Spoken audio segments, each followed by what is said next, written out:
Em nome da Infamília, agradeço a vossa participação e em especial aos nossos convidados, o professor Mário Pinto, o professor Braga da Cruz e o Dr. António Pinheiro Torres. Começo por apresentar a promotora desta tertúlia, a terceira de um ciclo de tertúlias Infamília, que iniciou com um debate sobre a ideologia de género, seguido de uma tertúlia sobre a eutanásia, e hoje se propõe proporcionar uma agradável conversa com os nossos convidados sobre a liberdade de educação e o papel essencial, insubstituível e inalienável dos pais no processo educativo. Ora, a Infamília é uma associação sem fins lucrativos com sede em Braga e com o objetivo essencial de promover atividades em defesa da vida e da família. Defende como princípios basilares a inviolabilidade da vida humana, cuja dignidade e valor intrínsecos devem ser reconhecidos desde o momento da sua concepção até à morte natural, e a família como elemento fundamental e estruturante da sociedade. Nesta senda, cabe então aos pais, em primeiro lugar, o direito e o dever de educar os filhos, de acompanhar o seu desenvolvimento e promover a sua formação integral, preparando-os, nomeadamente, para um exercício responsável da cidadania.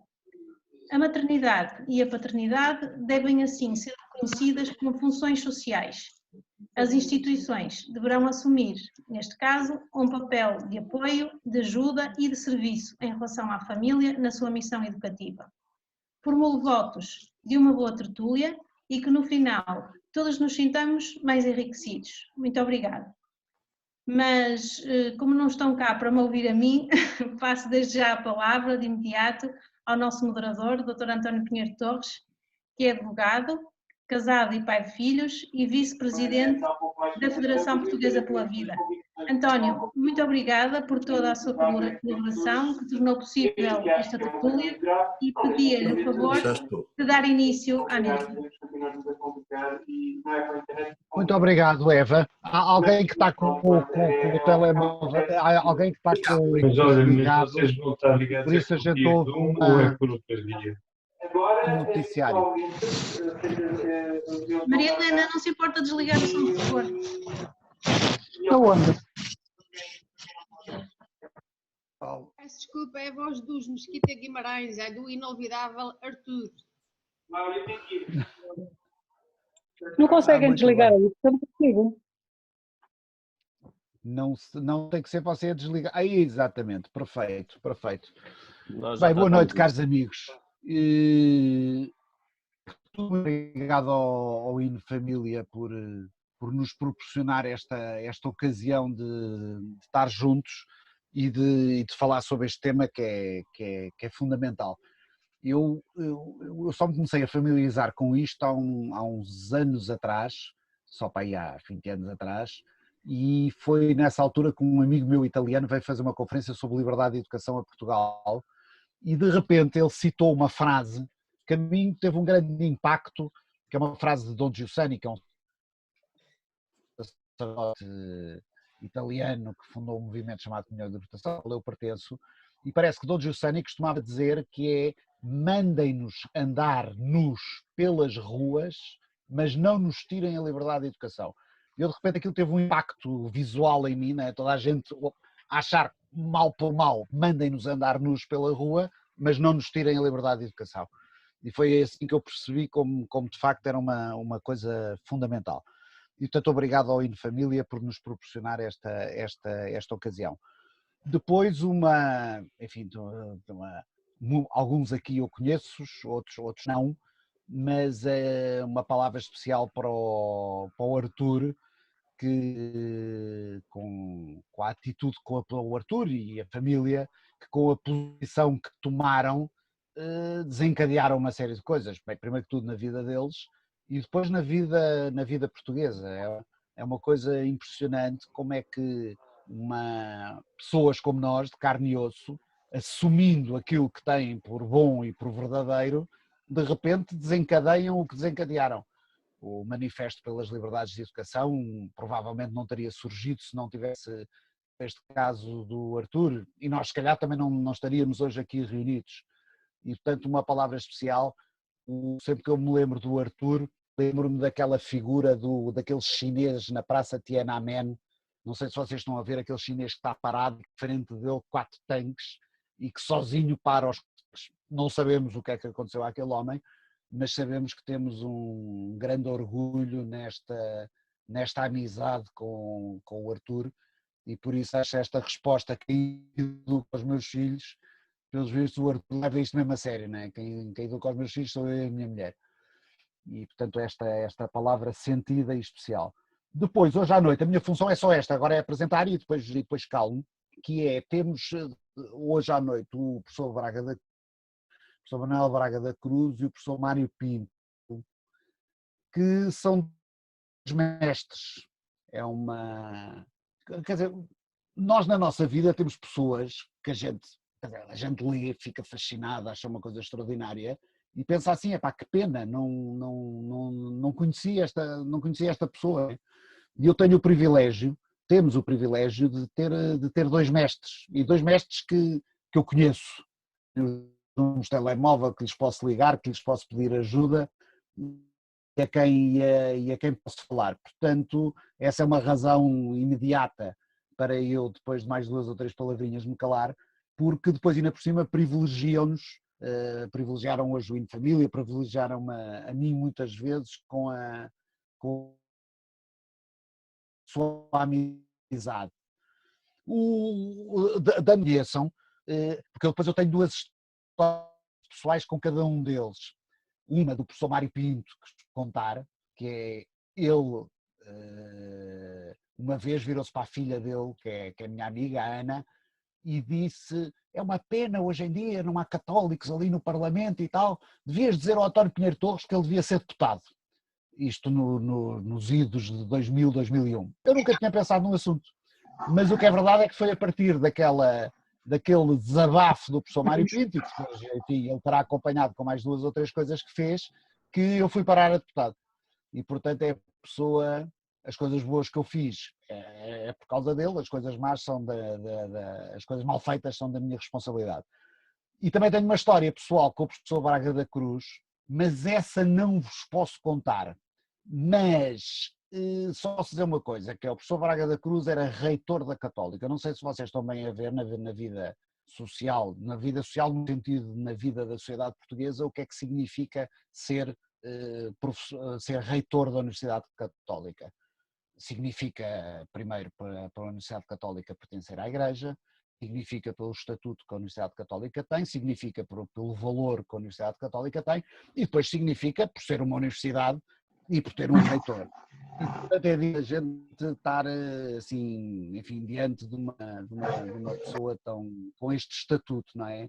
E a única coisa, eu não vos posso contar a história em detalhe, eu um dia de lhe perguntar a ele se posso dar esta história com os nomes, mas o que é verdade é que este senhor, este meu amigo, o professor Braga da Cruz, escreveu pelo seu próprio punho um cartão dirigido a um dirigente político da altura e a recomendar uma coisa que tinha a ver com a presença nossa na política. E, portanto, para mim é um privilégio estar hoje à noite com estes 2 mestres e estes 2 amigos.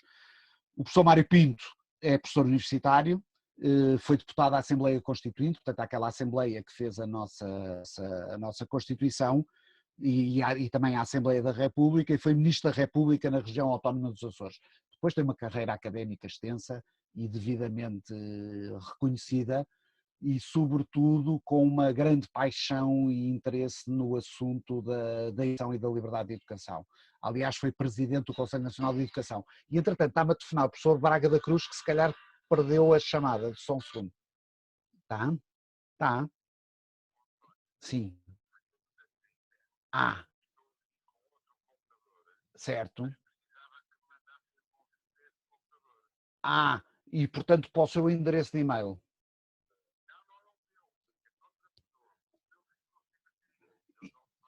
Ah, então eu vou mandar ao rapaz que está aqui no comando técnico da coisa, vou mandar o seu número de telefone para ele poder mandar, não sei, de alguma maneira, poder mandar-lhe o link, está bem? Obrigado. peço desculpa, mas vou só pôr aqui o professor Braga da Cruz em contacto com o Isaac. Só um segundo, peço imensa desculpa. Às vezes, é porque ficou sem bateria no computador. E portanto, só um segundo. Isaac, vou mandar o número do professor Braga da Cruz para permitir que volte a entrar outra vez. Exatamente, cá está, pronto. Portanto, em relação ao professor Mário Pinto, são estas coisas que eu vos contei, depois tem um currículo riquíssimo e que vocês podem ver no Wikipedia, portanto, se virem Mário Pinto na Wikipedia, veem lá o currículo extensíssimo que tem. Em relação ao professor Braga da Cruz, também tem uma carreira universitária grande, foi reitor da Universidade Católica durante 12 anos, foi membro também da Comissão na Justiça e Paz e, bem, depois tem, enfim, estas pessoas como o Mário Pinto e como o professor Manuel Braga da Cruz têm várias distinções. Pronto, era só esta introdução, que não sei se era isto que vocês me davam a pedir, e agora neste momento eu passava a palavra ao Dr. Mário Pinto.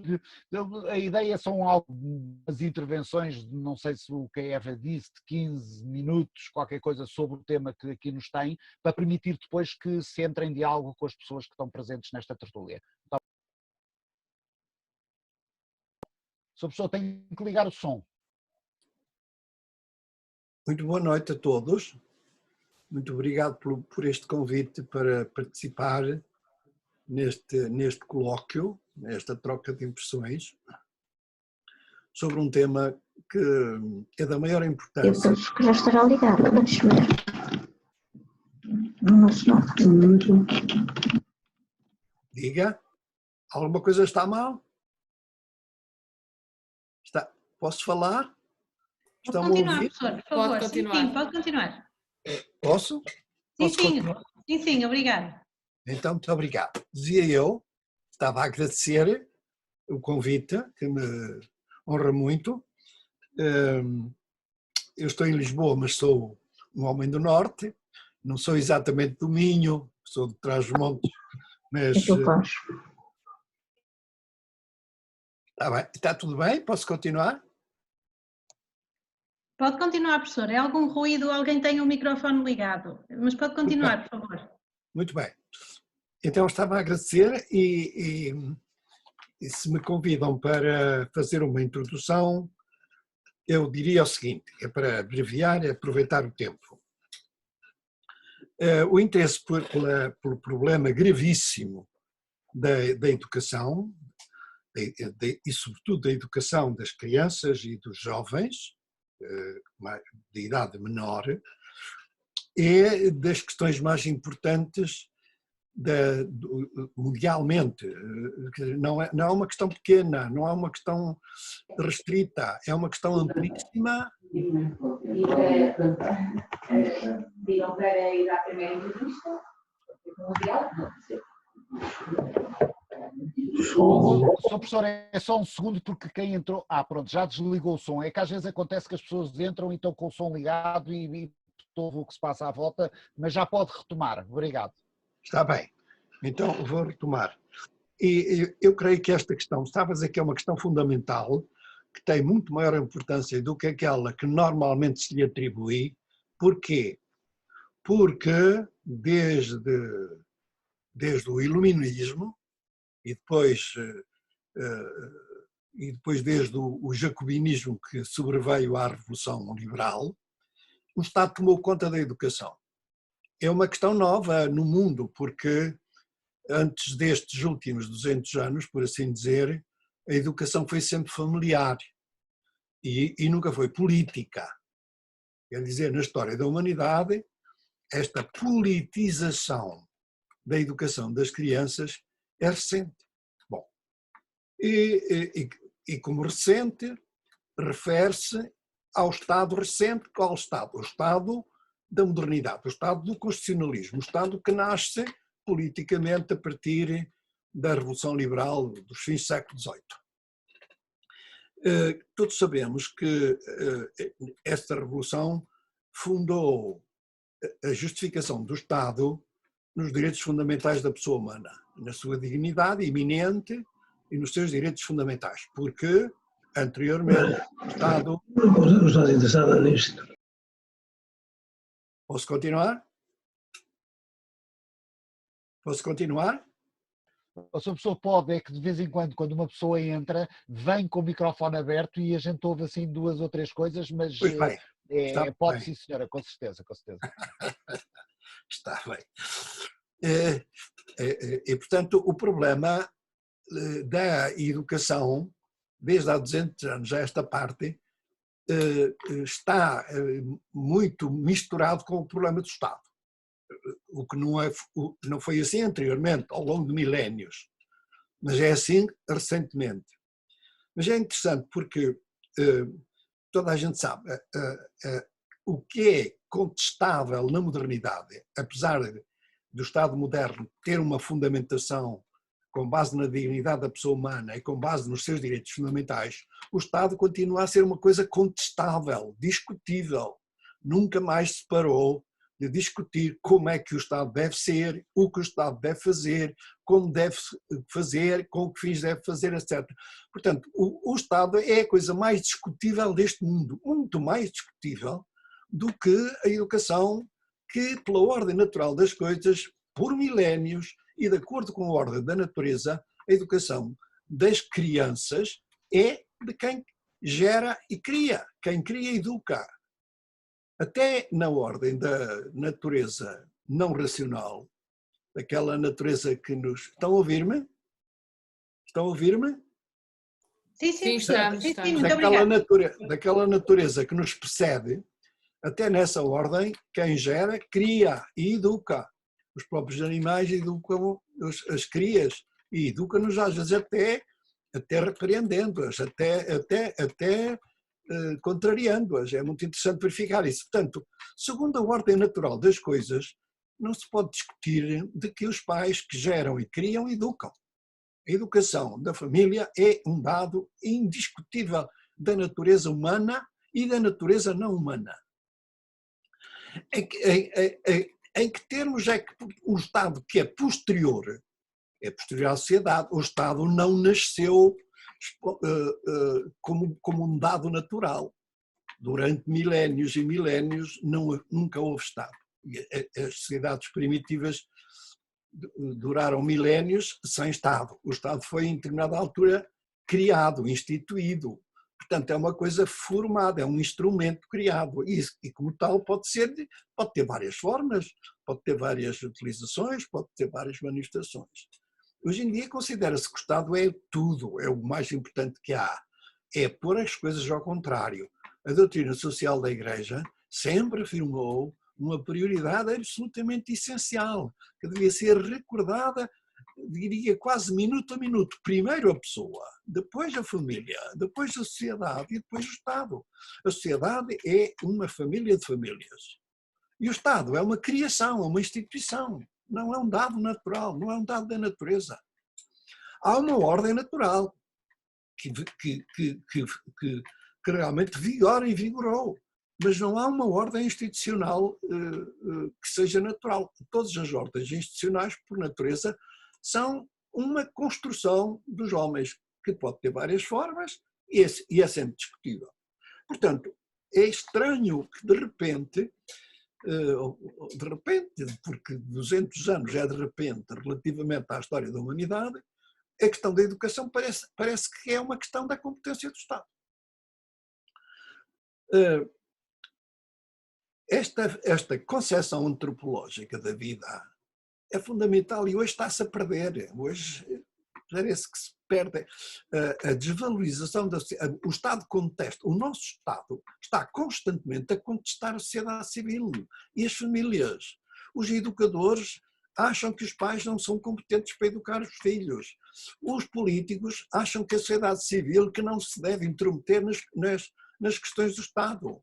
Se trata de cuidado de saúde, primeiro está o Estado e depois os privados. E o melhor é que nem haja privados e que seja só o Estado. A mesma coisa na educação. O Estado português só não proíbe as escolas privadas porque não pode, porque está na Constituição que é garantida a liberdade de criar escolas, mas não gosta delas. não as apoia, não as estimula. Pelo contrário, está sempre a dizer que a escola pública é que é fundamental. A escola pública é a escola do Estado. Não é pública porque é aberta a todos. Não, é pública porque é do Estado. Portanto, o Estado apropria-se da sociedade, desvaloriza a sociedade, comanda a sociedade, impõe a sociedade. É ele agora que quer realizar os valores da sociedade. É ele que defende a igualdade, é ele que defende a solidariedade, é ele que defende as liberdades, quando afinal são os cidadãos que alimentam tudo isto. São os cidadãos que produzem, o Estado não produz nada, vive dos impostos. São os cidadãos que criam, são os cidadãos que educam, são os cidadãos que têm iniciativa. O próprio Estado é feito, produzido, criado pelos cidadãos. Os cristãos, sobretudo os cristãos, têm a obrigação de reparar que isto é ao contrário do que deve ser, ao contrário do direito natural. O Estado vem em último lugar. E por isso é que se diz que o Estado é subsidiário. O que é que quer dizer subsidiário? Subsidiário é aquele que ajuda na medida em que for indispensável. Mas só nessa medida, não ajuda mais do que isso. Se eu quero ajudar alguém a subir para um cavalo, dá um empurro tanto que acabo por eu tirar para o outro lado do cavalo. Quer dizer, ajuda-se na medida em que se apoia a própria pessoa a ter a sua liberdade, o seu direito e os seus deveres. Os direitos humanos não existem sem deveres humanos. A nossa Constituição diz, logo na primeira parte, que é dedicada aos direitos e deveres humanos. Mas quem fala dos deveres humanos? O Estado quer apoiar os nossos direitos humanos porque com isso apodera-se de nós para nos alimentar os nossos direitos, mas não nos deixa cumprir os nossos deveres, quer substituir-se ao cumprimento dos nossos deveres. Há uma antropologia e uma concepção que está em crise com o estatismo moderno, com a inflação, com o aumento do Estado, das funções providencialistas do Estado, que é anti-humano. A Igreja defende isso muito bem, mas infelizmente a doutrina social da Igreja, culpa nossa dos católicos, a doutrina social da Igreja é esquecida. Eu creio mesmo que os partidos que se reclamam da doutrina social da Igreja, se pedíssemos aos dirigentes para fazerem o favor de se sentarem e de se deixarem examinar acerca da sua competência em matéria de doutrina social da Igreja, tenho dúvidas de que eles passassem. E se passavam era com uma nota baixinha. E não pode ser isso, porque os nossos adversários são muito competentes na sua arte e na sua dialética e na sua retórica. E nós não somos. Há uma apatia católica evidente que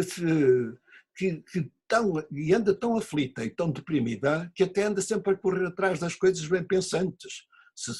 Se há alguma coisa bem pensante, a gente vai logo acolher, fala logo disso. Mas, por exemplo, temos receio de falar da liberdade de educação porque isso contraria o Estado e aquilo que é dominante politicamente, etc. Portanto, há aqui um problema que é de cultura. Em última análise, é isto. Primeira questão. Esta é uma questão de cultura. E de cultura humana, personalista, cristã, tradicional, verdadeiramente antropológica. Depois, há a questão mais histórica.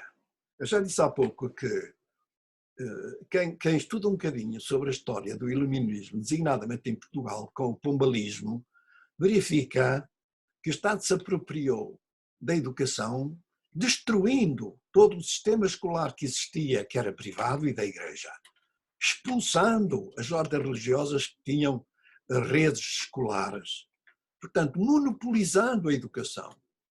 A seguir ao pombalismo veio a dominância maçónica da monarquia constitucional, continuaram a expulsar ordens religiosas, imagine-se, não é? E continuaram a destruir o ensino privado. E depois veio o republicanismo, continuou, agora já noutra concepção, mas igualmente jacobina, a dominar o ensino escolar, designadamente, não é? Bom, depois veio o salazarismo. O salazarismo foi diferente, muito diferente. porque teoricamente permitiu a liberdade de educação, mas na prática acabou por continuar a controlar o sistema público de ensino, marginalizando as escolas privadas. Ao contrário do que aconteceu em Espanha, em que o franquismo apoiou muito as escolas privadas e subsidiou-as, em Portugal o nosso salazarismo não apoiou o ensino privado, não subsidiou o ensino privado. Bom, veio a Revolução Democrática, eu estive na Constituinte e sei o que aconteceu lá, porque o que a maioria de esquerda, isto é, a maioria socialista, os socialistas tinham de facto a maioria na Assembleia Constituinte. E a Constituição foi feita por maioria simples, não devia ter sido feita por maioria qualificada. Reparem que a Constituição, no fim, os constituintes decidiram aprovar a Constituição por maioria simples, portanto metade mais um dos votos, e ao mesmo tempo que fazia isto, dizia que para alterar a Constituição seria preciso 2/3. Ora, vejam, quer dizer, aquela mesma Assembleia que achou que podia aprovar uma Constituição por maioria simples, achou que para o futuro só podia haver uma alteração a essa Constituição por maioria qualificada. Contrassenso. Se tivéssemos feito uma Constituição por maioria qualificada logo a partir do princípio, a Constituição tinha saído escorreita, não tinha saído como saiu. Foi preciso depois corrigi-la, revê-la profundamente, note-se bem, não foi assim, foi coisas muito profundas, nas primeiras revisões constitucionais de 82 e 89, sobretudo. E o que é que e uma das grandes questões que mais, digamos que foram mais difíceis e mais conflituais para rever, foi em matéria de educação, porque a Constituição de 1966 dava um monopólio escolar do Estado e declarava o ensino privado como subsidiário, supletivo. Estava lá escrito, o ensino privado era supletivo do ensino público. E, portanto, à medida que o ensino público fosse aumentando a sua rede, ia desaparecendo automaticamente também o ensino privado. Foi isto em 75, na grande Revolução Democrática. Vejam bem o que é estas democracias modernas, estes conceitos, e como dentro desta retórica democrática se está instalado um vírus jacobino terrível, exatamente em matéria de educação. Exatamente em matéria de educação. Eles nem sequer se importam que haja contradição, porque reconhece-se na Constituição que a família é o elemento fundamental da sociedade, está lá escrito por estas letras, e ao mesmo tempo acha-se que os pais são incompetentes para educar os filhos. Reconhece-se que a democracia consiste no voto universal de todos os cidadãos, sem discriminação nenhuma, mas ao mesmo tempo considera-se que esses mesmos cidadãos, que são tão dignos de eleger os governantes, são indignos de educar os filhos e devem dar lugar à escola pública dirigida pelo Estado, de acordo com o projeto educativo do Estado, não com o projeto educativo das famílias. Como se o projeto educativo não fossem projetos humanos, livres e legítimos das pessoas, como se as pessoas não tivessem direito de se realizar a si próprias, como se a educação fosse uma coisa feita por outrem, em vez de ser uma coisa que o próprio constrói em si mesmo e por si mesmo. Bom, portanto, esta é uma questão fundamental, que está na base de tudo, e a partir daqui depois há toda uma teorização e toda uma prática. Entretanto, o Estado utiliza os impostos, que são todos, para se tornar monopolista da sua utilização. Porque o dinheiro recolhido pelos impostos pertence a todos, é da sociedade. Quando a sociedade o entrega ao Estado, não é para lhe dar a ele Estado, é para que ele possa prestar serviços à sociedade. Mas ele depois gasta conforme lhe apraz a ele Estado e não conforme apraz aos cidadãos. A questão é da democracia profunda, da mais profunda democracia. A questão da liberdade de educação é uma questão de liberdade fundamental. Eu tenho muita dificuldade em compreender como é que as pessoas são tão sensíveis a certas liberdades que são secundárias relativamente a estas, e tão pouco sensíveis à liberdade de educação dos filhos, à liberdade de educação dos filhos na escola. Como é que não se importam que seja o Estado a impor a educação? Quer dizer, como é que os pais desligam tanto do cuidado sobre os seus filhos na parte em que, a partir dos 6 anos de idade, que é a escolaridade obrigatória? A escolaridade obrigatória é obrigatória para o Estado, não é obrigatória para as crianças. E se é obrigatória para as crianças, é obrigatória como dever pessoal de realização pessoal. Não é como o dever de se sujeitar à formação política do Estado. O dever das crianças é de se educarem a si mesmo, de crescerem, de se formarem, de se desenvolverem, mas não é sujeitadamente ao Estado. Nunca ninguém disse tal coisa. Todas as constituições do mundo e declarações universais dizem e garantem a liberdade de educação dos pais sobre os filhos. Nenhuma diz que o Estado tem o direito de educar as crianças. Nenhuma. Não está dito em parte nenhuma que o Estado tem o direito de educar. O Estado tem o direito de proporcionar meios de educação. Isso sim.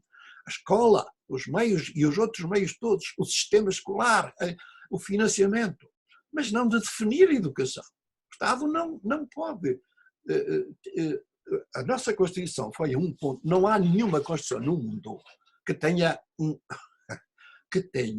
o artigo que a nossa Constituição tem à disposição no artigo 43, que diz: o Estado não pode programar a educação e a cultura. Atenção, a educação e a cultura não pode, segundo quaisquer diretrizes filosóficas, estéticas, políticas, ideológicas ou religiosas. Não há nenhuma Constituição. Como é que na nossa Constituinte, que foi tão autoritarista, foi tão pouco sensível às liberdades de educação e de cultura, saiu este artigo? É um milagre de Nossa Senhora de Fátima, talvez. É um milagre. Eu não consigo perceber, mas aconteceu. E por proposta do PS, ou melhor, de um deputado do PS. Não sei se foi de todo o PS, porque o PS tinha muitos deputados diferentes uns dos outros. De qualquer maneira, a questão é esta. E, portanto, de bem pouco serve que algumas vozes, as nossas, por exemplo, de vez em quando se levantem a falar das liberdades de educação. Porque enquanto esta, digamos, a opinião pública, a grande massa da opinião pública não se sensibilizar para esta questão, não conseguimos nada. Por isso, muito bem, o Dr. António Pinheiro Torres já há bocadinho elogiou a iniciativa deste pai e desta mãe, de Famalicão, em resistir ao autoritarismo educativo do Estado, porque a questão é de resistência. Quer dizer, o problema já não é só de exercício de direitos e liberdades públicas. A questão é de resistir para além de, quer dizer, é o limite, que é o direito de resistência aos abusos de poder, correndo todos os riscos, correndo muitos riscos e eventualmente muitas inimizades e muitas dificuldades. A nossa Constituição fundamenta claramente esta tese, creio eu. Também lamento que os constitucionalistas portugueses dediquem tão pouca atenção ao direito à educação. Toda a gente sabe que existe direito ao trabalho, toda a gente sabe que existe direito fiscal, toda a gente sabe que existe direito da estrada ou do trânsito, ou como é que se diz, não é? Há direitos para tudo. Já ouviram falar do direito à educação? Não.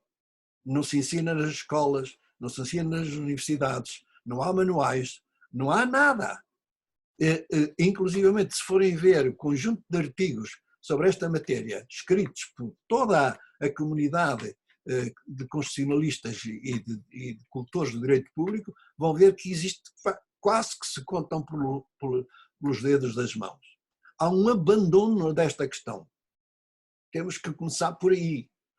E isso significa que temos que fazer uma reflexão sobre esta questão de fundo e, ao mesmo tempo, pedir, sobretudo às instâncias que têm alguma influência na sociedade, a começar pela Igreja Católica, digo com toda a clareza, sem animadversão, mas com toda a clareza, que tem que dedicar mais atenção a isto, muito mais atenção. E como? Sobretudo ensinando a doutrina social da Igreja às pessoas. porque a doutrina social da Igreja é muito clara sobre isto, muito clara, não há dúvidas nenhumas, dizendo que o direito dos pais é intransferível. O Estado pode apoiar tudo mais que é possível, menos substituir a escolha do projeto educativo. Não pode substituir. Não há pode fornecer elementos para todos os projetos educativos, mas ele não pode impor nenhum projeto educativo. É inconstitucional. Como é que uma inconstitucionalidade destas sobrevive durante décadas e décadas e décadas numa sociedade dita democrática? É uma indignação. Isso só se justifica com uma indignação. Como é que não nos indignamos? Não percebo. Confesso, não percebo. Bom, portanto, eu acho que já falei demais, peço desculpa. Esta é uma introdução de fundo, porque, repito, não vale muito a pena estarmos a discutir questões já técnicas no fim da linha, quando não começamos pela questão de base, pela atitude fundamental. Se esta atitude fundamental não a recriamos, não vamos resolver nada. Há pouco tempo houve esta iniciativa, como muito bem disse o Dr. Pinheiro Torres, justificada ou estimulada, pelo menos, por esta decisão heroica do casal de Famalicão. Muito bem. Conseguiu-se miraculosamente, porque não há memória de ter havido um abaixo-assinado análogo, miraculosamente saiu aquele conjunto de nomes de pessoas de grande prestígio e dignas de reverência sobre todos os aspectos, a discordar e a dizer o Estado tem que respeitar o direito fundamental dos pais de educar os filhos, o Estado tem que reconhecer o direito de objeção de consciência dos pais em matéria de educação cívica e moral. Porque reparem, a nossa cadeira de disciplina de educação para a cidadania é materialmente, substancialmente, uma disciplina que entra em questões de direito cívico e moral, de educação cívica e moral, não há dúvida. A questão da sexualidade, não no sentido biológico, mas no sentido do exercício da sexualidade humana, é uma questão moral. Não é uma questão técnica, não é uma questão científica, como disse o senhor secretário de Estado da Educação. Coisa nenhuma, é uma questão moral. Não nos queiram agora excluir, quer dizer, a moralidade desapareceu, já não há direito a evocar a moralidade, é uma questão moral. Então, como questão moral, não há objeção de consciência. Isto é um escândalo, é uma coisa inadmissível. Portanto, enquanto não formos ao fundo destas questões, parabéns à Diocese de Braga, que fez um magnífico comunicado sobre esta matéria, foi a única que o fez até agora, salvo erro. Se não vamos até este ponto, de pouco nos serve estes colóquios magníficos e agradáveis que nós possamos ter entre nós. São muito bons, consoladores eventualmente, mas não são suficientemente operativos. Muito obrigado por esta paciência de me ouvirem tanto tempo. Entusiasmei-me talvez um pouco, mas eu acho que é preciso um bocadinho de entusiasmo, meus amigos. Se não ganhamos um bocadinho de entusiasmo, isto não vai lá. Muito obrigado. Muito obrigado, Sr. Professor. E agora percebem quando eu vos disse destes dois mestres, não é? Eu estava aqui a ouvir e por um lado a pensar assim, isto aqui, porque agora depois tem que se equilibrar os tempos e tal, e para as pessoas intervirem, mas apetece dizer ao Sr. Professor, continua a falar porque eu continuo a ouvi-lo com gosto. E temos outro mestre, porque o professor Braga da Cruz não ouviu a minha introdução, a dizer que eu tenho a sorte consigo e com o professor Mário Pinto, que é nós temos pessoas que admiramos muito, mas que nunca a vida não nos concede a oportunidade de privar com eles. E que o senhor realmente é uma figura extraordinária. E depois não contei aquela história que um dia hei de contar, quando o senhor me permitir, de como o reitor da Universidade Católica achou que era importante este humilde católico empenhado na política, enfim, que regressasse ao Parlamento, e o reitor da Universidade Católica, que é quem é, lembra-se de escrever um cartão do seu punho fazendo essa recomendação, que aliás vos digo que não foi aceito, portanto o objeto da recomendação não aceitou esta. E, portanto, a gratidão que eu tenho por privar consigo e com o professor Mário Pinto. E, portanto, agora passamos a palavra ao professor Manuel Braga da Cruz. Faz favor.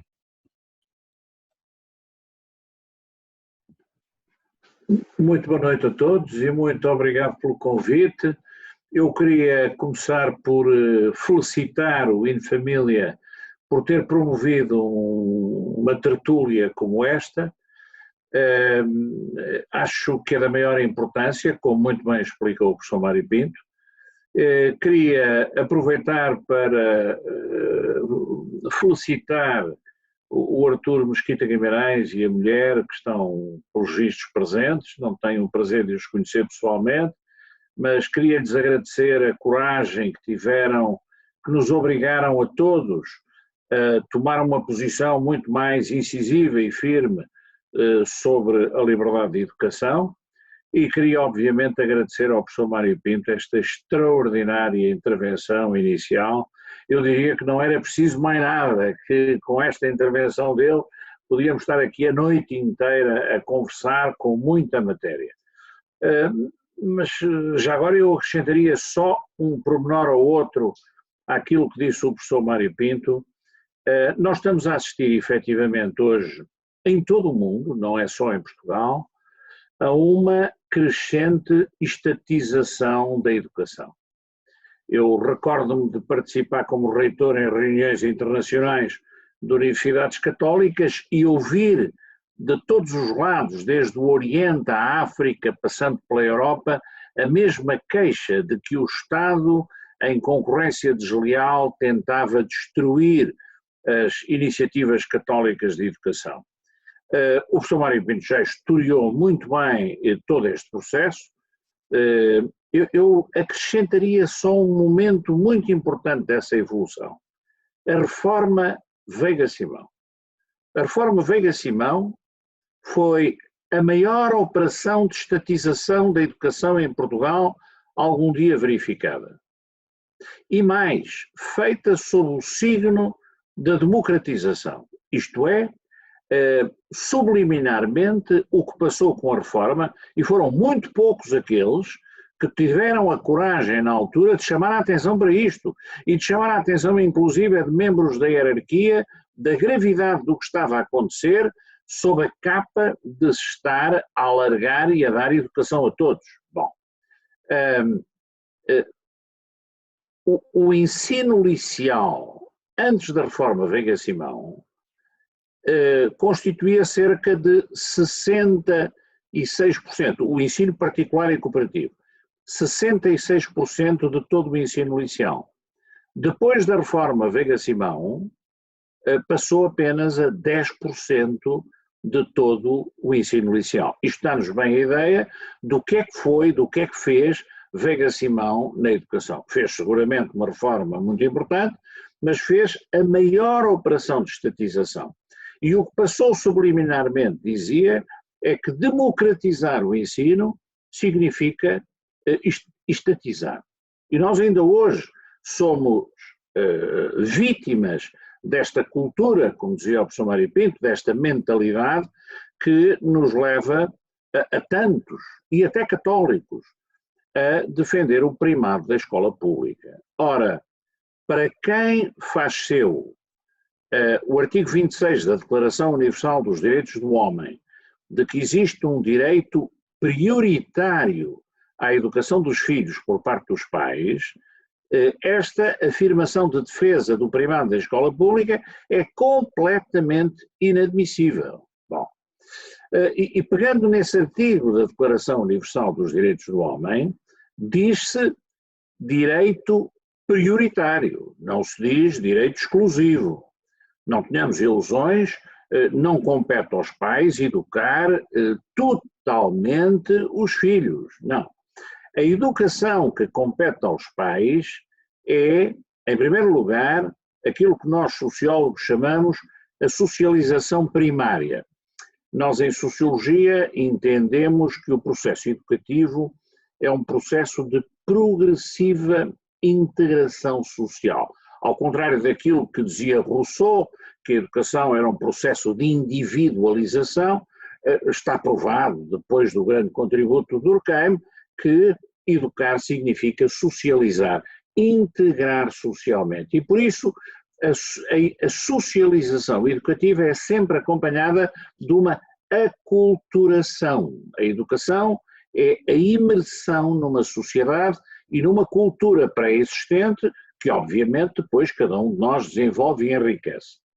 Ora, a socialização primária não é apenas primária por ser a primeira cronologicamente, é a primária por ser a mais fundamental, aquela que mais marca, e isto é curioso que até os defensores do primário da escola pública reconhecem. Eu participei, permitam-me só contar esta história, num debate sobre a liberdade de ensino em Vila Real, promovido pelo Conselho Nacional de Educação, e estava o secretário-geral da FEMPROF e muitos militantes da FEMPROF que bloqueavam completamente a discussão. Eu tive a ocasião de dizer ao Mário Nogueira que tinha lido uma entrevista dele e que o que mais tinha apreciado na entrevista dele foi o que ele disse do pai e da mãe, de quanto o pai e a mãe o tinham influenciado.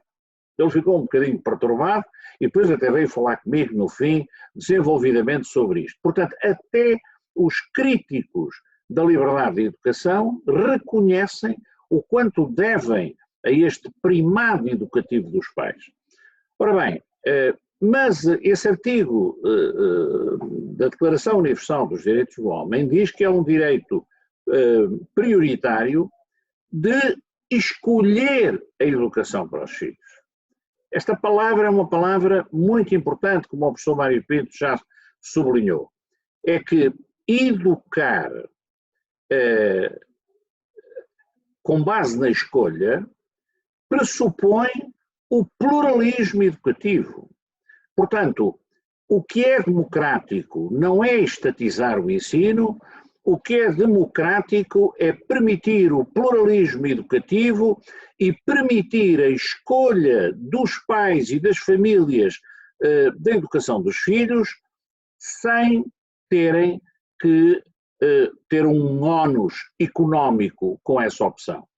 Como o professor Mário Pinto muito bem dizia, o dinheiro do Estado não é dinheiro dos funcionários públicos, nem é dinheiro para ser utilizado apenas nas instituições estatais, é dinheiro de todos os cidadãos. E se de facto se reconhece um direito geral à educação, e se entende que o Estado deve subsidiar a educação, não só obrigatória, mas até à superior, como acontece entre nós, não o pode fazer sacrificando o direito à liberdade de educação. Não pode obrigar os pais a pagar duplamente a educação dos seus filhos, que é o que acontece com aqueles que escolhem as escolas católicas, porque têm que pagar a educação através dos impostos e depois têm que pagar duplamente a educação através das propinas dos seus alunos.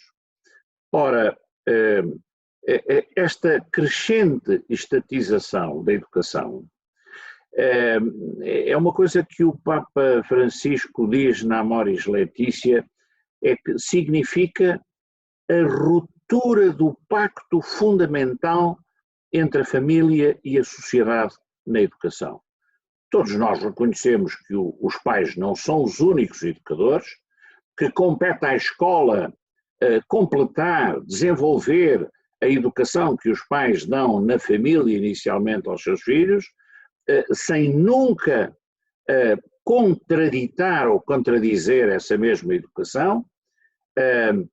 Agora, o que nós verificamos é que houve uma ruptura crescente, porque o Estado tem o Estado contemporâneo, e quando digo contemporâneo digo o Estado, como o professor Mário Pinto muito bem disse, o Estado desde o Iluminismo até hoje, o Estado tem a pretensão de retirar os filhos às famílias, porque acha que o cidadão não pode ser devidamente educado sob a influência da família, sob pretexto de que a família não está preparada para educar, etc, etc. Bom, ora, é impossível conseguir as metas para a educação, concretamente nas sociedades contemporâneas, sem o contributo da sociedade, para além do contributo do Estado, e sem o contributo das famílias. E o Papa fala dessa ruptura do pacto fundamental. Ora, eu creio que é para isso que convém canalizar os nossos esforços. O professor Mário Pinto dizia há pouco que esta iniciativa é muito positiva, porque nós temos, em primeiro lugar, que dar a conhecer os direitos fundamentais, dar a conhecer, nós católicos, a doutrina social da Igreja, que nisto é claríssima. E não é só uma doutrina eloquente do ponto de vista doutrinal, é eloquente do ponto de vista de exemplos. O exemplo de Pio XI, que aliás é o primeiro Papa a fazer uma grande encíclica sobre a educação, a encíclica Divini Ilius Magistri. O Papa Pio XI deu o grande exemplo de se opor a Mussolini, de impedir que a escola católica fosse absorvida pela escola fascista, travou uma batalha monumental com Mussolini e ganhou. E mais, temos entre nós exemplos muito meritórios. Dom Sebastião Soares Rezende, bispo da Beira, levantou toda aquela polémica e todo aquele caso do bispo da Beira, porque protestou invocando a concordata, que o Estado tivesse colocado um liceu na Beira ao lado do colégio católico que ele tinha criado, arruinando obviamente a iniciativa do bispo. Portanto, nós temos um património de exemplos de luta pela liberdade de educação dentro da Igreja que é tão notável como é a teorização doutrinária sobre o primado dos pais em matéria de educação. Nós temos a obrigação de difundir a doutrina social da Igreja, de difundir as várias declarações de direitos fundamentais das Nações Unidas, as do Conselho da Europa, enfim, são tantas e tão ricas, mas para isso, permitam-me uma sugestão. Eu acho que nós temos que fomentar o associativismo católico de professores. A Associação dos Professores Católicos está muito pouco ativa, para não dizer moribunda, e temos que mobilizar os pais católicos para a criação de associações de pais católicos. E eu digo isto porque nós já tivemos associações de pais muito vigorosas, mas hoje estão todas completamente mancomunadas com a escola pública e a defesa do primado da escola pública. Nós precisávamos de constituir estes movimentos como parceiros sociais deste pacto educativo que é fundamental a atuar na sociedade portuguesa. Eu teria tendência a dizer muitas mais coisas, mas acho que o importante era permitir a participação de todos, de maneira que ficava por aqui. Agradecendo uma vez mais o convite e agradecendo ao professor Mário Pinto a magnífica intervenção que nos fez, que aliás vem demonstrar uma coisa que não sei se todos sabem, eu graças a Deus sei porque sou amigo dele, é que o professor Mário Pinto é o grande batalhador e a grande autoridade que nós hoje temos em Portugal em matéria da liberdade de ensino. A ele devemos um contributo decisivo na Constituinte e a ele devemos toda uma série enorme de contributos que têm levado a que ainda hoje possamos estar aqui a defender a liberdade de ensino, porque a pressão para suprimir a liberdade de ensino é enorme. É enorme e nós temos que nos preparar para combates muito fortes que aí vêm. Muito obrigado. Obrigadíssimo e que bom que é ouvi-los aos dois. Agora não sei como é que é em relação à continuação para as pessoas poderem intervir, portanto era preciso que vocês dessem indicações de agora como é que funcionamos. Sim, obrigada. Eu se calhar pedi ao Maciel para explicar em pormenor como é que as pessoas podem colocar as suas questões. Então, basta ir no bate-papo, no chat e através de uma mensagem, de um ícone, qualquer coisa, para sabermos quem pretende falar. E darmos autorização para ligar o microfone. Desculpa, Maciel. Também se quiserem colocar só uma reação qualquer na sua imagem, nós conseguirmos ver uma mão ou um dedo, tem a parte inferior de cada um, tem uma parte de reações. Se colocarem uma reação na vossa imagem, uma mão, o que é que for, nós também vamos conseguir perceber que querem falar. Ou então, como a Maciel disse, colocar aqui no bate-papo e se não quiser falar, põe mesmo diretamente a pergunta que quer expor e nós comunicaremos aqui então para o grupo. Está bem? Se tiverem o vídeo ligado e quiserem apenas levantar o dedo, também existe essa possibilidade, certo? Nós estamos a ver. Talvez aproveitassem enquanto pensam se vão intervir ou não e não percam esta ocasião de estar com estes dois mestres. Eu aproveitava para fazer uma pergunta à Maria Helena Costa, que é em relação às outras confissões cristãs, como é que está a organização associativa de professores ou enfim, ou nestas matérias relacionadas com a educação? O que é que existe em outras confissões cristãs de iniciativas organizadas no que diz respeito a isto, a esta questão da educação ou até da liberdade de educação? Acho que a Maria Helena nos podia talvez dar esse contributo.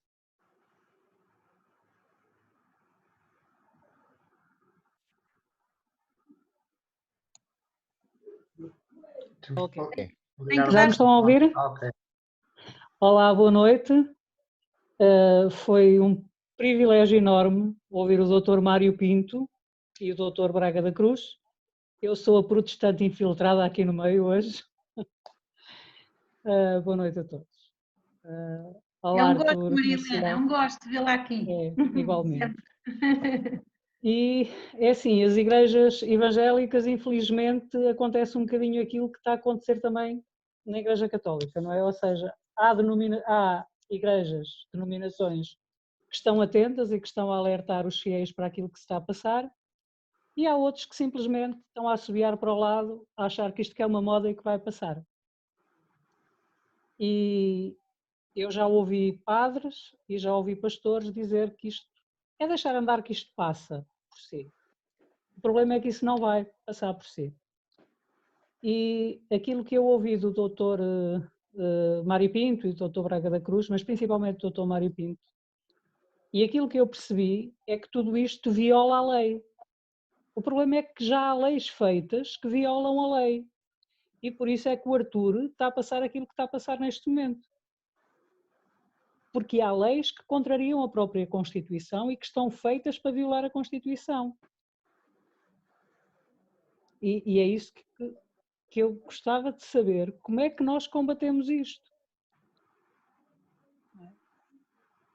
Mas é isso, em matéria da Igreja Evangélica, de outras confissões como cristãos, é um bocado isso, alguns estão despertos, estão a alertar as pessoas, mas depois nós não temos mecanismos. Eu dou graças a Deus pelo João Pacheco de Amorim, não é? Mas não há muitos Joões Pachecos de Amorim com disposição para ajudar as famílias ou com, sei lá, com conhecimento para o fazer. E as famílias não continuam a estar muito a leste daquilo que se está a passar na escola.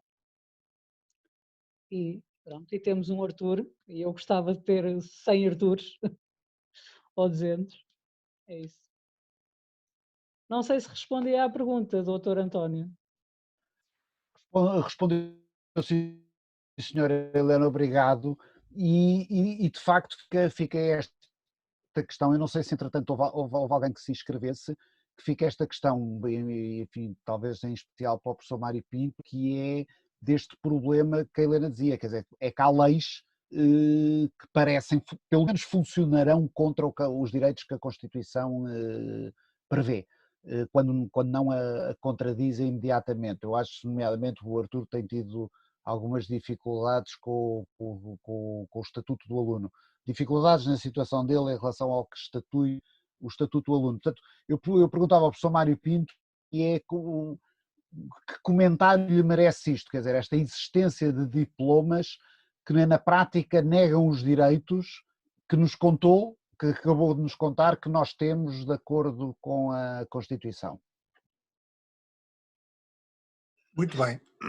Eu creio que fundamentalmente a resposta, esta questão está muito bem posta. Isto é absolutamente fundamental. Essa é uma questão fundamental. Há leis que violam a Constituição? Eu digo, há. e muitas, quase todas em matéria de educação. E não só violam a Constituição, como violam a lei de bases do sistema educativo, que foi feita em 1984, salvo erro, e que constitucionalmente é uma lei mãe de todo o desenvolvimento legislativo que se deve fazer a partir dessa lei, porque esta lei é das reservas, é chamada uma lei de valor reforçado, tem um valor reforçado sobre as outras leis. Ora, o que acontece é que o desenvolvimento legislativo da Constituição em matéria daquilo que se pode chamar a educação constitucional ou a Constituição educativa, assim como se fala da Constituição económica, também se pode falar da Constituição educativa, o conjunto de normas constitucionais, de princípios e de normas que informam a questão educativa. Pois bem, e por sua vez, por indicação expressa da Constituição, devem ser desenvolvidas por leis, mas a começar por uma lei de bases. Essa lei de bases existe. Essa lei de bases não é respeitada. Essa lei de bases, por exemplo, diz que no ensino básico a educação cívica e moral deve respeitar a liberdade de consciência dos pais. Isto tem sido dito e defendido designadamente pelo nosso manifesto. Ora bem, atualmente o poder político não reconhece a objeção de consciência do nosso querido casal de Famalicão, do Mesquita Guimarães e sua esposa. Portanto, viola claramente a letra da lei de bases e viola, evidentemente, a Constituição. Então, como é que isso pode ser? Pergunta e diz bem, como é que combatemos isso? Perguntou muito bem a pessoa que interveio. Eu digo, há duas maneiras de combater isto. Uma é o combate cívico dos cidadãos. Se os cidadãos não combaterem em defesa das suas liberdades, o que é que esperam? Quem é que esperam quem é que vai combater a favor deles? Se deixam dominar pela dinâmica política e partidária e não reagem, o que é que esperam? Nada. Quer dizer, não há democracia. A democracia não é o poder do povo. Se o povo não exerce o poder, o que é que se há de fazer? Voltamos àquele ponto inicial que eu disse. Se não mobilizamos a sociedade civil para estas questões, sobretudo a partir das instituições que têm capacidade e legitimidade para, digamos assim, dinamizar a sociedade civil, como é a Igreja Católica, volto a dizer, como é a Igreja Católica, se estas instituições estão apáticas, se as pessoas católicas estão apáticos, se os pais de família estão apáticos, quem é que defende a constitucionalidade? O Tribunal Constitucional. Pois. O Tribunal Constitucional faz parte do sistema de Estado. Quem é que elege os juízes para o Tribunal Constitucional? Os partidos políticos da Assembleia da República. E o que é que fazem para eleger essas pessoas? Fazem combinatas, fazem acordos. Toda a gente sabe que a eleição dos juízes para o Tribunal Constitucional é feita por acordo fundamentalmente entre o PSD e o PS, tantos para ti, tantos para mim. E toda a gente sabe que se discute e se vigia com todo o cuidado quem é que tem a maioria no Tribunal Constitucional. A mesma coisa que acontece agora na América, com esta questão da nova juíza para o Supremo Tribunal, nomeada pelo presidente Trump, com toda a oposição a gritar contra, porque vai perder a maioria dos juízes no Tribunal Constitucional. O Tribunal Constitucional é uma coisa boa, mas não é uma coisa garantida, de modo nenhum. A única garantia é o povo, a opinião, a cultura popular, a sensibilidade, a vigilância popular. Se os professores que são povo não vigiam, não controlam, estão apáticos, se a Igreja que devia estar vivíssima nesta matéria não fala dela, Ainda estou à espera que, por exemplo, o site da igreja chamada EduCris, que quer dizer Educação Cristã, ainda estou à espera que esse site dê a notícia do nosso manifesto. Não deu. Quer dizer, não faz conta. Mas dá notícias de todos os movimentos ecológicos e de todas as coisas que há por aqui e por ali. Mas deste grande movimento não deu notícia. Porque eu vejo todas as semanas e não está lá ainda. Isto pode-se admitir. Isto é uma demissão da sociedade civil. E quem tem culpa? Quem tem a maior culpa nesta demissão? As entidades que maior responsabilidade moral e religiosa assumem. A começar pela Igreja. Eu sou católico, reverente da Igreja e dos bispos. É preciso que se note. Não, sou reverente como os mais reverentes. Mas não quer dizer que não seja crítico. Algum dia uma coisa teve que ver com a outra. O São Paulo não criticou o São Pedro naquela reunião junto dos católicos. Portanto, é que esta crítica é legítima e é cristã. Não é irreverente, nem é de falta de consideração e de apreço, e de amor filial, inclusivamente. Não é. Se não despertar, se a Igreja não desperta para esta questão, diz que rompeu o pacto educativo. Pois diz o senhor, o Papa, aliás, o Amoris Laetitia, como toda a gente sabe, já estava feita antes do Papa ser eleito. Estava praticamente, vinha do Bento XVI. Bom, mas de qualquer maneira, que adianta, está roto o pacto educativo. Está bem, mas a gente não reage, não defendemos as nossas escolas. Existem duas associações portuguesas de escolas. Uma é uma associação de escolas do ensino privado, que é mais representativa, tem maior número de representantes, e existe até uma outra associação de escolas católicas. Alguém ouve falar delas, a não ser de vez em quando o governo reduz os contratos de associação? Não. Quer dizer, são parceiros sociais poderosos que intervêm, que não se acomodam, que insistem. Não. Passam despercebidos. Não mexem com a população. Associações de pais mexem? Não mexem. Associações de pessoas mexem? Não mexem. Temos uma rede de educação de professores de educação moral e religiosa católica enorme. É uma disciplina que existe em todas as escolas públicas, com um professor nomeado pela Igreja. Essa magnífica comunidade de professores católicos que ensinam educação moral e religião católica não dizem nada sobre esta questão, não se preocupam com este problema, que é um problema de todos, também é deles. Bom, minha senhora, boa amiga, há leis que violam a Constituição. Como combatemos isso? Está visto. Só há um combate, é o combate da própria sociedade, das forças culturais. O combate do Tribunal Constitucional existe institucionalmente, não se pode pôr de lado. Mas, como sabemos, não é garantido, porque o próprio Tribunal Constitucional é criado à medida das forças políticas da Assembleia da República e controlado. Eles não perdem o controle, os partidos políticos dominantes fazem uma contabilidade. Agora, ultimamente, na última nomeação, o PS até deu um juiz ao Bloco de Esquerda e outro ao PCP. Nomeia lá tu e tu e eu os outros. E agora tu PSD, é assim que se forma o Tribunal Constitucional. Eu digo isto, não é por falta de consideração pelas pessoas do Tribunal Constitucional. Até conheço muitas delas e acho que são pessoas extraordinárias. São pessoas boas, são pessoas cultas, mas têm as suas concepções de vida e do mundo. E realmente a contabilidade tem sido, nós temos tido sempre uma maioria do Tribunal Constitucional afeta à maioria da esquerda partidária parlamentar.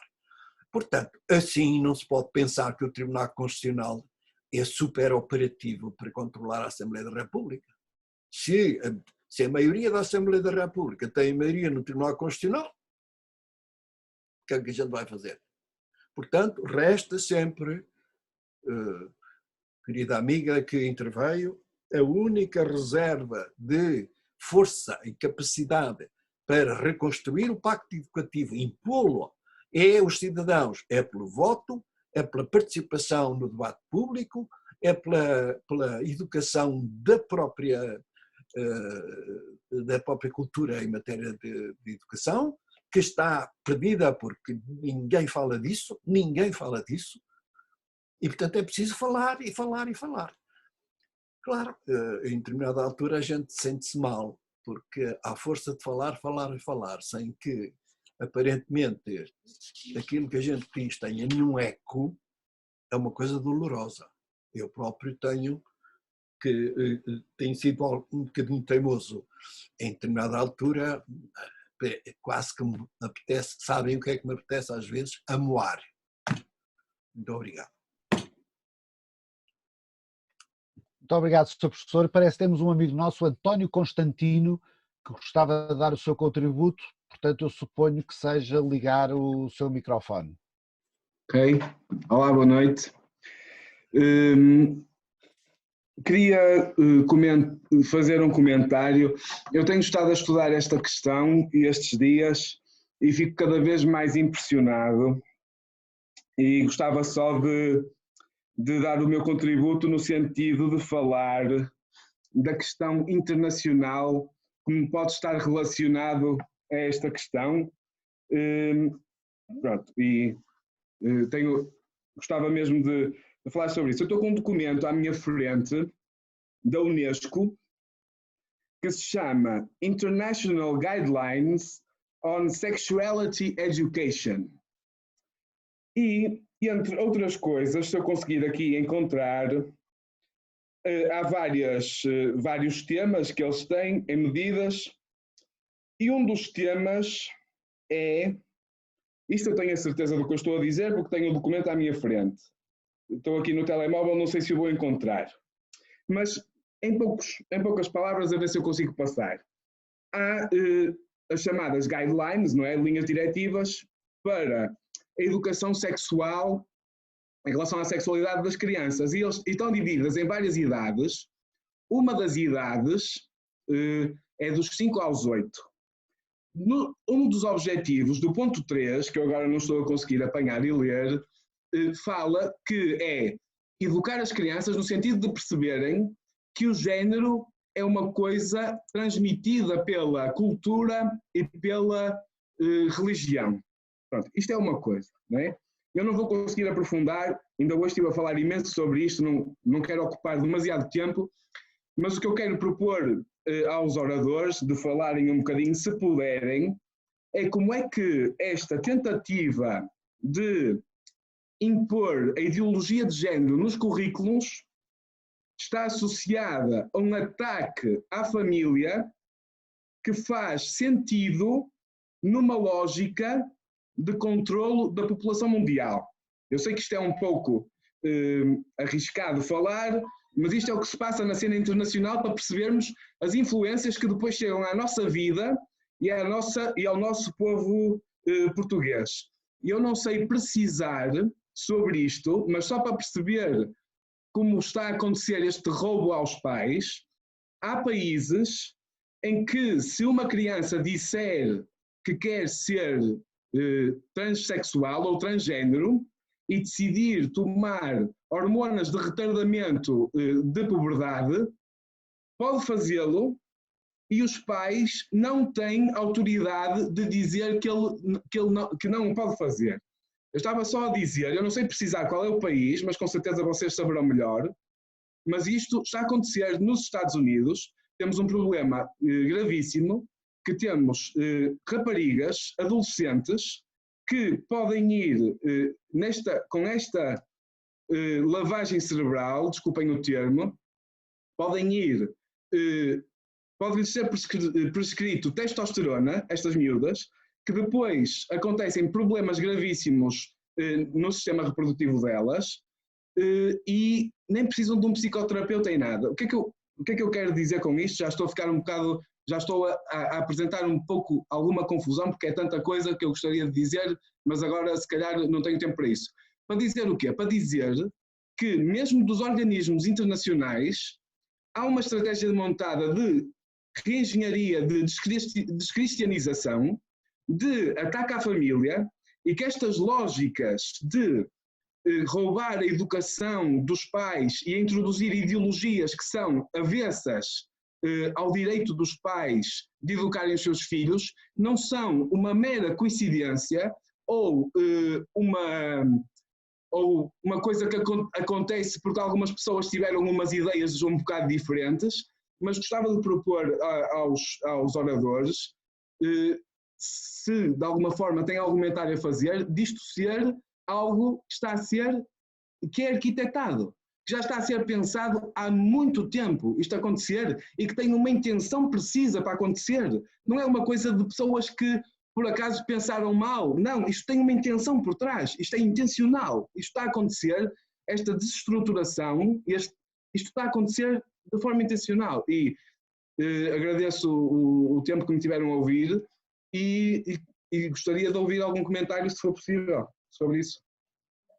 E obrigado. Sobre a Águeda da Cruz, parece-me que isto se pudesse pegar agora neste ponto, e também sobre a reflexão que foi feita pelos promotores do Manifesto pelas Liberdades de Educação, em defesa das liberdades de educação, sobre a questão desta disciplina de educação para a cidadania, da respectiva obrigatoriedade, ser facultativa, etc.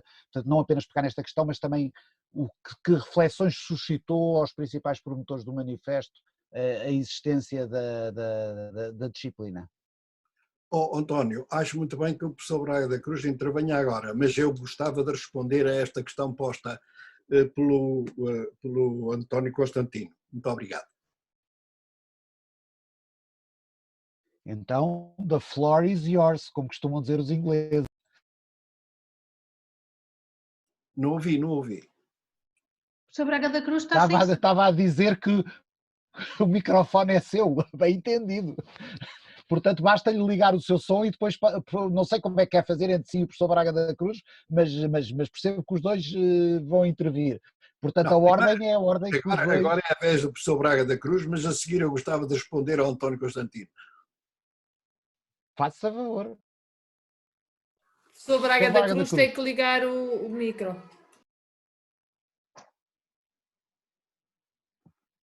Está agora? Ouvem? Sim. Bom, eu queria agradecer ao António Constantino esta questão que ele levantou, que é extremamente pertinente e verdadeira. Nós estamos a assistir à constituição de um lobby internacional que visa efetivamente destruir a família, destruir o conceito tradicional de casamento, destruir o conceito tradicional de complementaridade sexual baseado na desigualdade dos sexos e que pretende promover a igualdade de género, não de sexo, mas de género, para legitimar as uniões sexuais indiferenciadas. Bom, nós estamos a assistir à constituição desse lobby desde as Nações Unidas até à União Europeia, passando por todas as instâncias onde é possível influenciar mundialmente toda esta realidade. Portanto, aquilo que acabou de dizer é perfeitamente verdade, quer dizer, é evidente que este lobby não é um lobby perceptível, ele está organizado e está ramificado e tem uma prevalência cultural nas sociedades contemporâneas muito forte, no sentido de que está a cavalgar, nomeadamente entre a juventude, que obviamente acha interessante esta novidade e que, de uma forma pouco acrítica, vai aceitando esta novidade. Bom, ora bem, e portanto aquilo que acontece com o programa da educação para a cidadania em Portugal não é o único.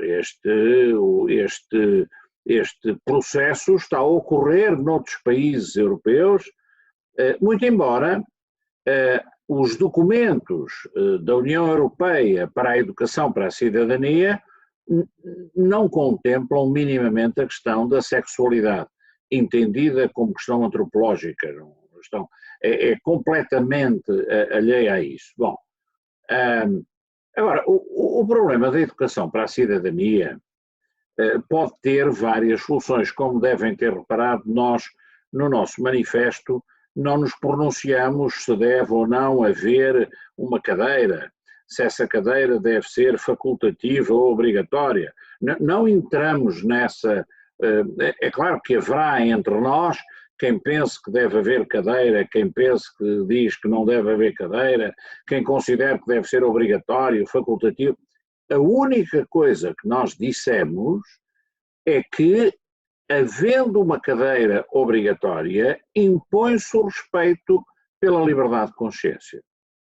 O Estado não pode, nestas matérias, invadir o domínio da privacidade, o domínio da família e do seu primado educativo.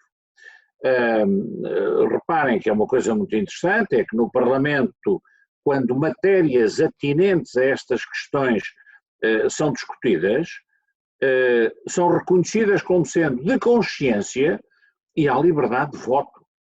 Não há disciplina partidária.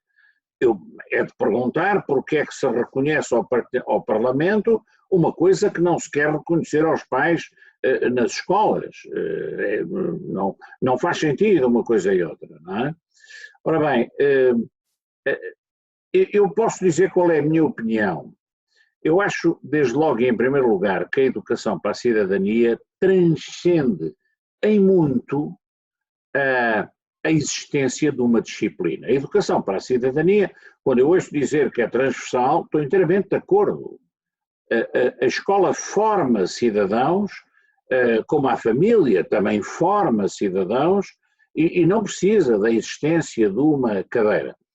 Agora, eu acho que é vantajoso a existência de uma disciplina se se ativer estritamente às dimensões da cidadania. E essas dimensões são conhecidas. A cidadania começou por ser liberdade, com a primeira geração de direitos e deveres. A liberdade de propriedade, a liberdade de consciência. Depois, com o advento do alargamento do sufrágio, a cidadania começou a significar participação na vida pública, o direito de associação, o direito de reunião, etc. E com o advento da terceira geração de direitos sociais, a cidadania passou a significar solidariedade. Muito embora houve aqui um entendimento bastante difuso de que direitos sociais pressupõem prestações, quem deve fazer essas prestações tem que ser o Estado. Não é líquido. O Estado tem que garantir que esses direitos sociais sejam satisfeitos, não obriga necessariamente a que seja o Estado a fazê-lo.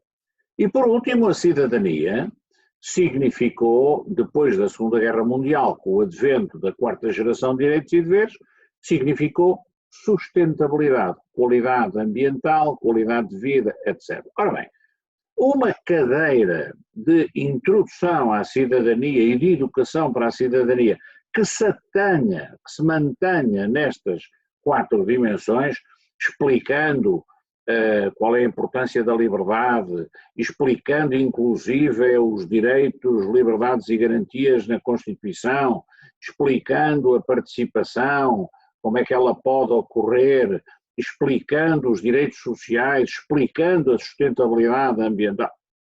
Eu acho que essa cadeira tinha todo o sentido.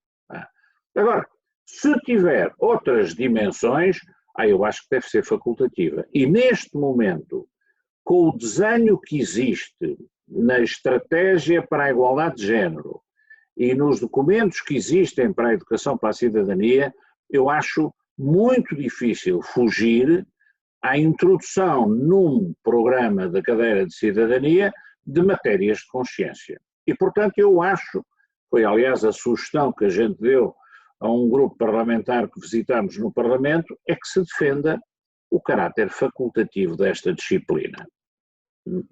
Portanto, o que eu diria é que, em relação a esta matéria, me parecia que a existir uma cadeira o melhor era ser facultativa, não é uma posição rígida de princípio. Eu só queria acrescentar uma coisa, houve algumas pessoas que contestaram a liberdade de consciência e a objeção de consciência, alegando que depois se podia multiplicar. Muito embora o professor Mário Pinto já tenha chamado a atenção, e muito bem, de que a lei de bases só prevê uma educação com liberdade de consciência para a educação moral e cívica, a verdade é que pode haver outras objeções de consciências formuladas pelos pais e, no meu entender, essas objeções devem ser respeitadas. E as pessoas que o contestam, no fundo, não acreditam, peço desculpa dizer isto, no primado educativo dos pais. Porque vêm com o argumento do criacionismo e com o argumento da história e não sei o quê, pois se há essas objeções de consciência, têm que ser respeitadas. Porque os pais têm uma posição prioritária na educação dos filhos e isso deve ser respeitado.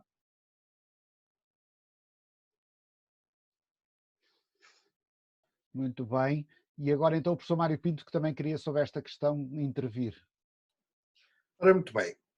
Eu vou responder um bocadinho assertivamente e suponho que tenho razão, mas sujeito a uma crítica. Em 1975, como sabem, o Kissinger teve um papel muito importante nos Estados Unidos e, peço desculpa, posso continuar? Eu cheiro-me que isto é precisamente o objeto desta nossa tertúlia, que é um bebê que estava a dar sinais de vida, deve haver um bebê que está junto à sua mãe e, portanto, manifestou-se, se calhar, aliás, eventualmente manifestando a sua aprovação ao que nós aqui estamos. Dizia eu, o célebre Kissinger fez um relatório com base em uma recolha de muita informação. Ele era o homem decisivo para as relações internacionais dos Estados Unidos e, de um modo geral, para toda a estratégia mundial, porque os Estados Unidos assumiam, nessa altura, um papel verdadeiramente liderante de toda a estratégia da vida internacional. Esse célebre relatório data de 1975. Esteve em segredo de Estado durante, não sei se 15, 30 anos, agora já não sei bem. Mas agora já não está, quer dizer, já não está em segredo de Estado. Eu aconselhava o nosso querido amigo António Constantino, a ler esse relatório, que está disponível na internet. O que é que esse relatório, em resumo, o que é que esse relatório diz? Que o crescimento da população mundial é ameaçador da segurança dos Estados Unidos e da sua possibilidade de controle da economia e da vida mundial. E que é preciso travar aquilo que se chamou, na altura, e bem, e continua a chamar, a bomba demográfica, que destruiria o mundo. Porque a multiplicação da população, sobretudo em países subdesenvolvidos, criaria uma tensão enorme de reivindicação e de insatisfação e seria impossível depois controlar as manifestações desse descontentamento, dessa frustração enorme de populações inteiras que podiam ter uma dimensão continental, designadamente em África e no Oriente, e, portanto, era preciso controlar, limitar o aumento da população mundial. Como? Bom, é ler o relatório, lá está. Aborto, controle da natalidade, etc. Evidentemente, ultimamente já tem-se desenvolvido todo este instrumentário que o Kissinger, naquele relatório, especifica, está lá descrito, quando se fala do aborto e do controle da natalidade, etc, etc. Por outro lado, ele é muito claro, os Estados Unidos têm que garantir para a sua segurança e para a sua economia, atenção, as duas coisas, segurança e economia, têm que garantir que a população mundial não continue a crescer sem ser controlada. E, portanto, toca a desenvolver um conjunto de meios que reduzam essa população. Bom, quem apoia isto é o grande capitalista americano, o grande capitalismo americano. Quem é que atualmente paga a Planned Parenthood e toda esta parafernália que desenvolve esta nova ideologia que há pouco caracterizamos? As grandes fundações das grandes empresas americanas. É o homem da coisa, como é que se chama, daquela fundação do casal que é proprietário da internet, e são essas grandes fundações. Tudo isso é pago.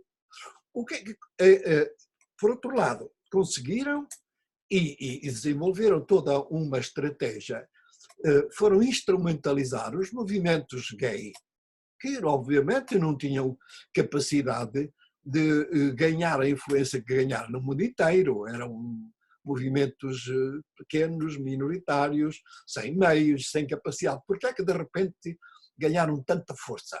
Porque são apoiados fundamentalmente e abundantemente por toda esta grande estratégia do capitalismo americano e depois não só americano, porque depois, não é, o Sr. Soros e não sei o quê também, acaba por ser uma rede internacional capitalista e securitária, as duas coisas, segurança e economia.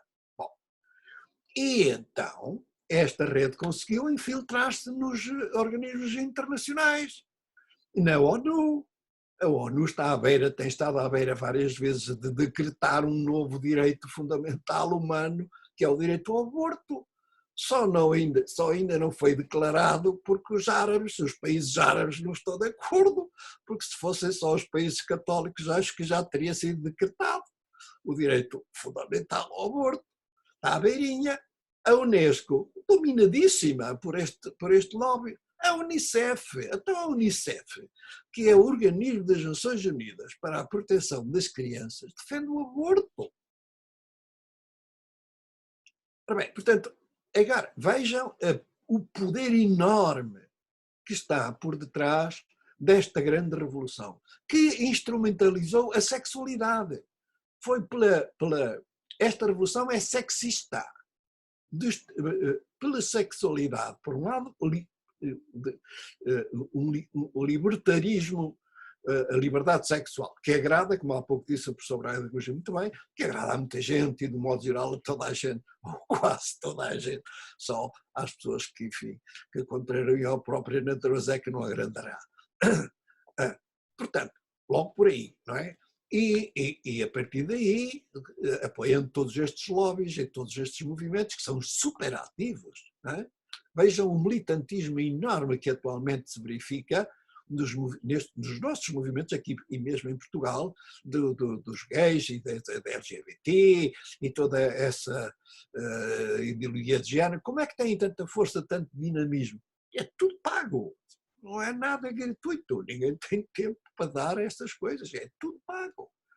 Os numerosos países da América Latina queixaram-se oficialmente contra a ONU, porque a ONU queria, em troca dos apoios que a ONU fornece, dá a esses países, queria que esses países dessem garantias de que iam fazer uma legislação que libertasse o aborto, essas coisas todas. Quer dizer, queixaram-se, houve queixas de presidentes da República, há queixas dessas. Portanto, leiam o relatório Kissinger, devia-se traduzir em português, suponho que não está traduzido em português, devia-se traduzir em português, devia-se publicar. Aquela é a carta da revolução que está em marcha, porque é uma verdadeira revolução, é uma revolução tremenda. e que os países, digamos, laicos, como a China e outros, não vão contrariar em nome do humanismo e do personalismo, maiormente do personalismo cristão.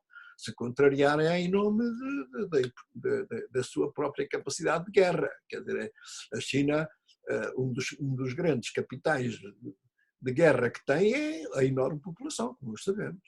Portanto, quer dizer, no fundo, é o problema securitário e de dominação pela economia. Estamos nisso, meus amigos.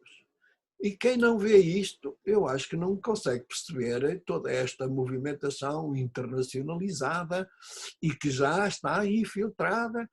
O Conselho Europeu, o Parlamento Europeu. Agora, ultimamente, não. Mas eu aqui há uns 10 anos esta parte. Dia sim, dia não aprovava uma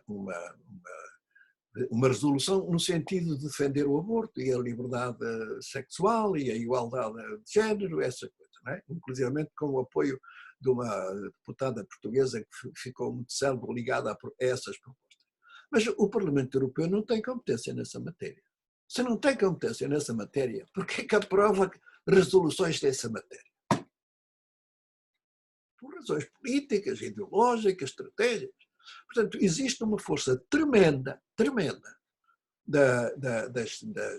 que tem esta origem fundamental e perante a qual nós realmente temos que reagir com muita energia e aproveitando o que ainda resta da cultura, digamos, da tradição cristã, que se está esbatendo, porque o número de cristãos na Europa reduz-se, porque a secularização cresce, etc. Portanto, quando esta reserva cultural cristã morrer de todo ou quase, eu não sei o que é que resta. Não resta nada para fazer face a esta revolução que tem estas motivações, digamos, grosseiras, securitárias e economistas, grosseiras e que são primárias. Se não houver a revolução da cultura, das consciências individuais, entre nós há pouco. Nós fazemos uma contra-guerrilha muito pequena à guerrilha, a esta guerrilha da extrema-esquerda. O que é que, por exemplo, nos exibem? O que é que o Bloco de Esquerda nos exibe naqueles meetings que faziam anualmente? Agora parece que já não. Quer dizer, faziam um espetáculo sempre de libertarismo sexual, etc. Público. Quer dizer, o que é que isso tem a ver com um programa partidário? Não, não é o programa partidário. O que está em causa é um outro programa. Esta é a minha tese. Enquanto, se eventualmente estou errado, eu agradecia muito que me ajudassem a corrigir o meu erro. Mas eu acho que cada vez isto é mais evidente. Muito obrigado. Belíssimo. Eu entretanto diria que são 11h26. Portanto, não sei quais são os planos do InFamília em relação ao nosso serão, em relação ao serão de hoje, mas pronto, deixava apenas esta nota que são 11h26 e eu estava a ouvir o professor Mário Pinto e esta coisa avassaladora, não é? Esta onda avassaladora, mas voltava outra vez àquela imagem daquele homem diante daqueles 4 tanques, não é? Aqueles 4 tanques são todo o poder do mundo, não é? E todo o poder do mundo, o poder enorme, não sei quantas toneladas é que pesa cada um daqueles tanques, mas deve pesar muito, não é? E todo o poder do mundo só para diante de uma coisa, que é a liberdade do homem. A liberdade daquele homem que está diante daqueles 4 tanques. Certo que aquilo que estava a acontecer não podia acontecer. Não podia fazer nada, não podia impedir, não impediu o massacre que houve, não podia impedir aquilo nada, não é? Mas estava certo que aquilo não estava bem. E colocou-se diante dos tanques, sem medir riscos, sem pensar o que aconteceria, e portanto cada um de nós, e todos juntos, somos esse homem diante do poder, não é? E de alguma maneira o poder, mesmo com o poder todo que tem, daqueles tanques poderem avançar sobre aquele homem, para diante daquele homem, quer dizer, mesmo que depois possa exercer a sua violência, não deixa de haver ali um momento em que se sente provocado perante o poder daquele homem e da sua liberdade. E portanto nós neste momento da história somos esse homem diante daqueles quatro pontos, 4 tanques. E depois a outra coisa que também que eu vos lembrava, que é aquele filme O Senhor dos Anéis. Aquilo é um livro, mas enfim, mas agora é mais prático falar do filme, não é? E lembro-vos aquela cena em que estão agora não me lembro do nome da cidade, mas que está o Sam e o Frodo, e a situação é perfeitamente horrível, é uma cena de frio, de desolação, de dor, de morte, de tudo, e o Frodo vira-se para o Sam e diz-lhe: nós não devíamos estar aqui, não é? E o Sam diz: sabe, mas agora eu percebo. E o Frodo pergunta: mas o que é que tu percebes, Sam? Eu percebo aquelas histórias que a gente ouvia, aquelas gestas que nós ouvíamos entusiasmados, daqueles heróis que enfrentavam os perigos, e eu agora percebo. E o Frodo insiste: mas o que é que tu percebes, Sam? E ele percebe: eu agora percebo o que é que os mantinha de pé. E o Frodo pergunta: mas o que é que era, Sam? E o Sam diz: é que há muita coisa boa e bela neste mundo e vale a pena lutar por isso. E pronto, é isto que eu vos digo, e agora passo a palavra à Eva. Passa a palavra à Eva. Ficávamos aqui pelo menos mais 2 horas. Bem, muito obrigada a todos. Renovamos os nossos agradecimentos pela participação de todos, de uma forma particular, como é evidente, aos nossos convidados. Esperamos encontrá-los a todos em breve, com muita saúde, para outras tertúlias e outras atividades em prol da vida e da família. As nossas calorosas saudações para todos, uma boa noite, descanso e um bom fim de semana.